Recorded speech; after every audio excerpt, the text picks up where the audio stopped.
Welcome to the VisualCAM Quick Start tutorial series, brought to you by MecSoft. Today we'll be introducing 3-axis milling. Before viewing this video, it is recommended that you first take a moment to complete the Mill Quick Start tutorial. You can find it, among other resources, located on the Learning Resources dialog. From the Plugins pane of VisualCAD's home ribbon bar, you will see the VisualCAM main menu. Drop down the menu and pick Learning to display the dialog. The Mill Quick Start tutorial is available in PDF document format. A video version of this guide is also available from the MecSoft.com website.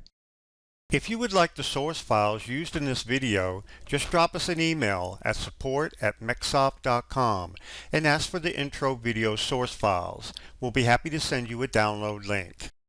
Before starting any new CAM project, you should first perform the following checklist. First, make sure that your part is in the correct units. You can find the units displayed here on the status bar. If you need to change the units, do so before you start programming your part. You can do so by left-clicking on the Units button. Second, take a look at your part and see if it's in the correct orientation for machining. You may need to rotate your part, for example, to accommodate the table of your CNC mill. Third, check the size of your part. In VisualCAD, you can do this by selecting the Analyze tab and then the Part Info icon. The lengths in X, Y, and Z are listed here. Fourth, check the geometry type of your part. For 3-axis milling, you should have either solids, surface, or mesh geometry.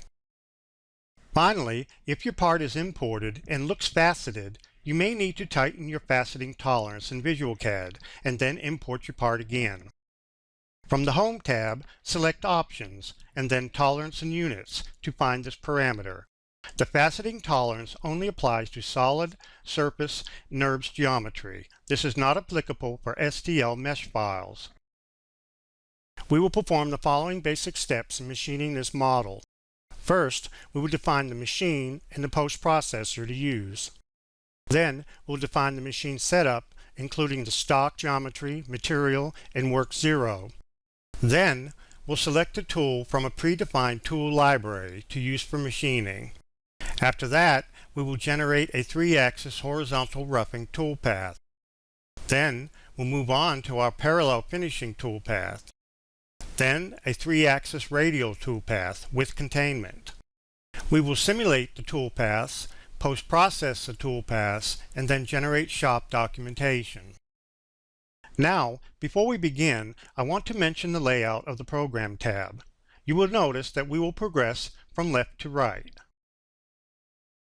We'll start with setting the machine, then the post, setup, stock, alignment, material, and then the work 0. Only after those steps are completed do we create machining operations. Let's start by defining the machine to use for this job. From the Program tab, select Machine to display the dialog. Under Machine Type, set the number of axes to 3-axis. Pick OK and notice that the machine type now appears under the machining job in the machining browser. Next, we'll define the post processor. From the Program tab, select Post to display the dialog. For the current post processor, select HOS from the list of available posts. Then set the Posted File extension to NC. Other file extensions are available depending on your machine requirements. Click OK and notice that the post type now appears under the machining job in the machining browser. Now, let's define the machining setup. If there is no Setup 1 listed under your machining job, the system automatically creates one when a work 0 or an operation is generated. However, by default, the MCS, or Machine Coordinate System, is already aligned with the WCS, World Coordinate System, so this step is not required for this part. However, in production, you can have multiple setups and assign different machining orientations for each. In this step, we'll define the raw stock from which to cut the part. From the Program tab, select Stock, and then select box stock from the menu to display the dialog. First, we'll select Copy Bounding Box. The system analyzes the part and displays the maximum dimensions of the part. Then, we'll set the height to 3.75 and leave the length and width set to the computed part boundaries. Note that the stock dimensions you enter here are measured from the corner of the bounding box selected in this dialog. Pick OK and notice that the stock type now appears under the machining job in the machining browser. If the stock does not display on the screen, select the Stock Visibility icon located at the base of the machining browser. With the stock displayed, we can see that the height of the stock leaves extra room to cut the part in the Z-axis. Once the stock model is created, you can move it in alignment with the part if needed. From the Program tab, select Align, and then Align Stock from the menu to display the dialog. Since the base of the part is nice and flat, we want to align the stock flush to the bottom of the part. So for Z alignment, we select Bottom, and for XY alignment, we select Center, and then pick OK. The stock is now aligned flush to the bottom of the part in the Z-axis and centered in the X and Y axis. Next, we'll set the material for the stock geometry. From the Program tab, select Material to display the dialog. For material, select Aluminum 6061 from the list of available materials and then pick OK. If the material texture does not display on the stock, select the Material Texture Visibility icon located at the base of the machining browser. Material texture is only for display purposes, and for this part, we will leave it toggled off. Now that the stock is aligned to the part geometry, in this step, we will establish the work coordinate origin. This location defines the 0 point from which all toolpath points are interpreted by the controller. From the Program tab, select Align, and then Set World CS. Then select Set to Stock Box. Then set 0 face to highest Z and 0 position to southwest corner. This sets the machine home to the top of the stock material in the southwest corner of the stock geometry. Pick OK, and the part and stock geometry are now transformed to the World Coordinate Origin, or WCS. Alternatively, you can use Work 0 to set the work coordinate origin. Instead of moving the part and stock to the WCS origin, this moves the machine coordinate system origin to the specified location. Now, we will define the tools to use for this job. To save time, we will load a predefined tool library. From the Tools tab in the Machining Objects browser, select Load Tool Library to display the File Open dialog. We'll select the predefined tool library named 3-Axis Introduction Tutorial.vkb that we have located in the default data folder and then pick Open. If you would like the source files used in this video, just drop us an email at support@mecsoft.com and ask for the intro video source files. We'll be happy to send you a download link. The message says the two tools were added, and we see that a 1/2 inch flat mill and a 1/4 inch ball mill now appear in the Machining Objects browser. If you double-click on one of the tools, you see it displays the Create Edit Tools dialog with its dimensions and speeds and feeds parameters already defined. Here we have the 1/4 inch ball mill, and if we select the flat mill icon, we see the 1.5 inch flat mill as well. We will be using the 1/2 inch flat mill for roughing and the 1/4 inch ball mill for finishing. Now we're ready to create our 3-axis horizontal roughing operation. From the Program tab, select 3-axis and then Horizontal Roughing from the menu of 3-axis operations. This will display the horizontal roughing operations dialog. By default, the Control Geometry tab is displayed first, allowing you to define drive and/or containment regions. In 3-axis, this tab is basically used if you want to contain your toolpath to a specific area of the part. In 3-axis, if you do not select anything from the Control Geometry tab, the entire part is used as one drive region. This is what we want, so we'll move on.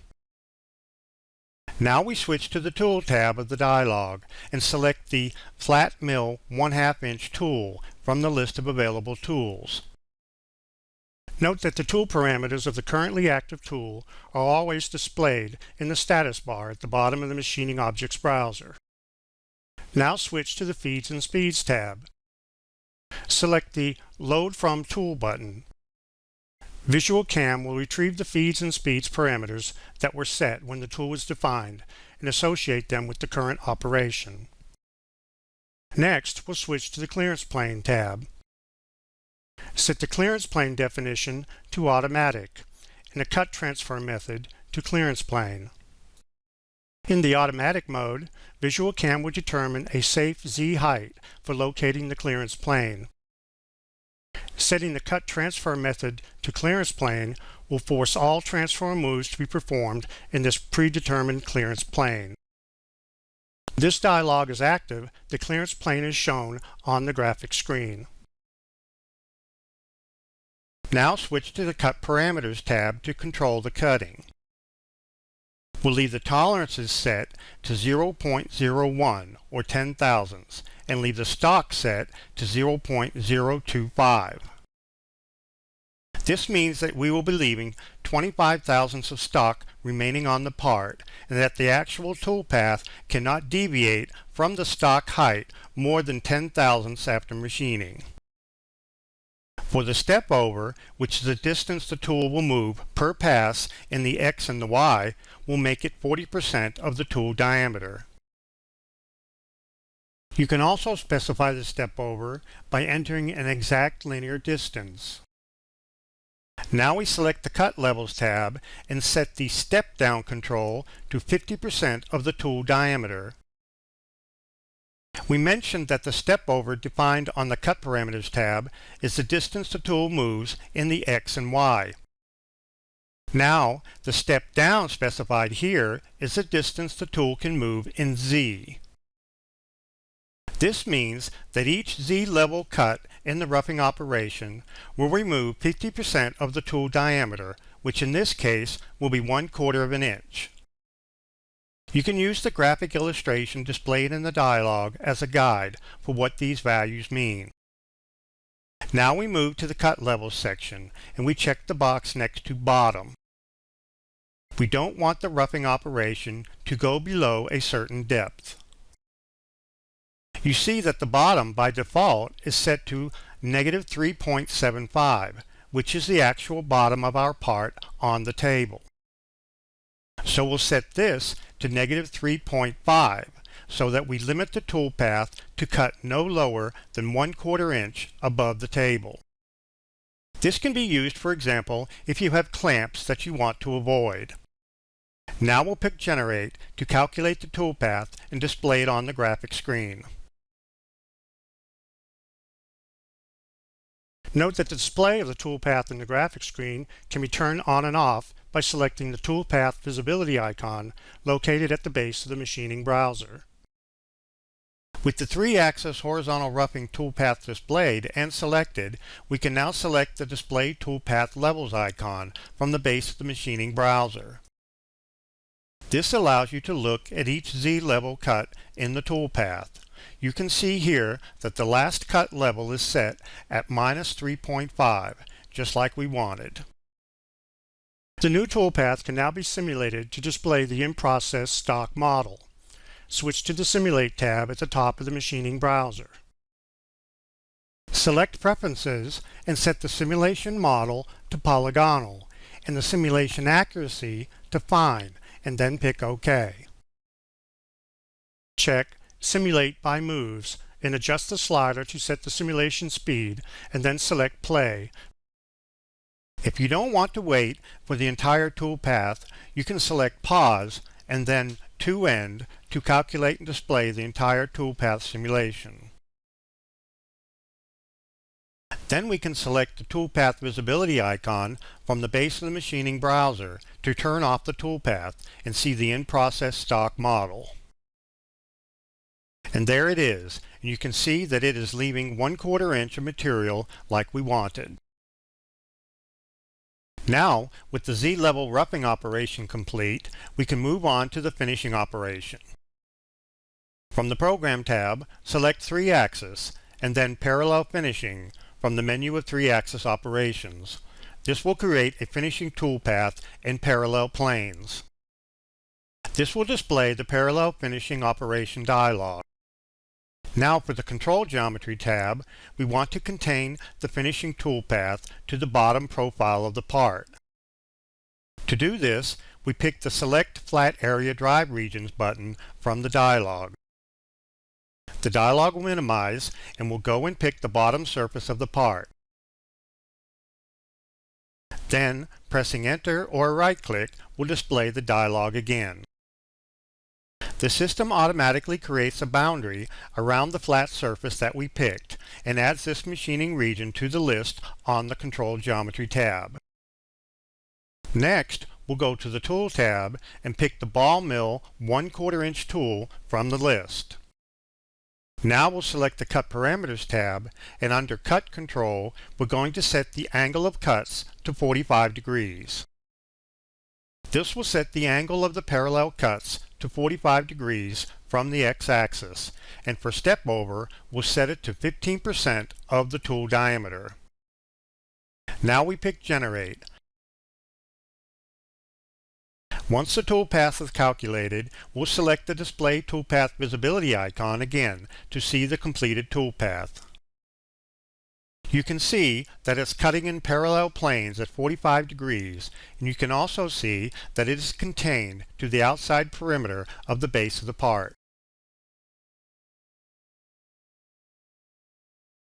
The new toolpath can now be simulated. Switch to the Simulate tab and pick Play.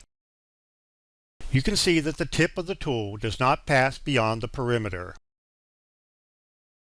You can then pick Pause and then To End to complete the simulation, and then hide the toolpath to see the in-process stock model. As we can see from the stock model, we need some additional finishing here in these two pocket features. From the Program tab, we'll select 3-axis and then Radial Machining from the menu of 3-axis operations. This will create a finishing toolpath of linear cuts that radiate out from the center of the pockets. The Radial Machining Operation dialog is now displayed. Now, for the Control Geometry tab, we want to contain the toolpath to the perimeter of each pocket feature. To do this, we pick the Select Drive Containment Regions button from the dialog. The dialog will minimize, and we'll go and pick 3 perimeter edges around each of the 2 pocket features.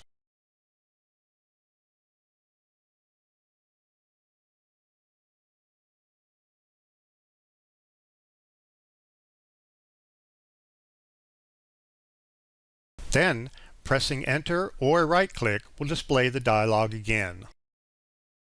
Now we go to the Tool tab and pick the same Ball Mill 1/4 inch tool from the list. Next we'll select the Cut Parameters tab and set the step over to 15% and then pick Generate. This creates a finishing toolpath for these 2 features. As you can see, the linear cuts radiate out from the center of the pocket, and the tip of the tool stops at the perimeter that we selected. Now, with the toolpaths complete, we're ready to post-process to an output text file containing G-codes that can then be sent to the machine tool to actually machine the part. Select Setup 1 from the machining browser and right-click and select Post. This will post all operations created under the setup. By default, the part file name and the setup name are appended for the G-code file name. Also by default, the posted G-code file is saved to the folder where the part file is located. Now pick Post, and the G-code file is displayed in Notepad, where it can be viewed or edited manually. At any time, you can create an informational report of your machining operations. Switch to the Program tab in the machining browser. Select Setup 1. Right-click and select Information to display and print the report. This dialog provides an estimate of the machining time required for the operations in the setup. You can perform the same right-click sequence on the machining job to determine the estimated machining time for all setups. Now pick OK to close the information dialog. You can also create a setup sheet by generating a shop document. This is typically used to instruct machine operators on how to set up and machine the part on the CNC machine. Select Setup 1. Right-click and select Shop Documentation. Select Template 2 and then click Save. This creates an HTML-based shop document that can be viewed in a web browser. As you can see, this setup sheet template contains a summary at the top, including your stock dimensions, followed by your tool list and then details about each operation. You can perform the same right-click sequence on the machining job to generate shop documentation for all setups. For further assistance, you can visit the online help supplied with the program or visit www.mecsoft.com for additional tutorials. Thank you.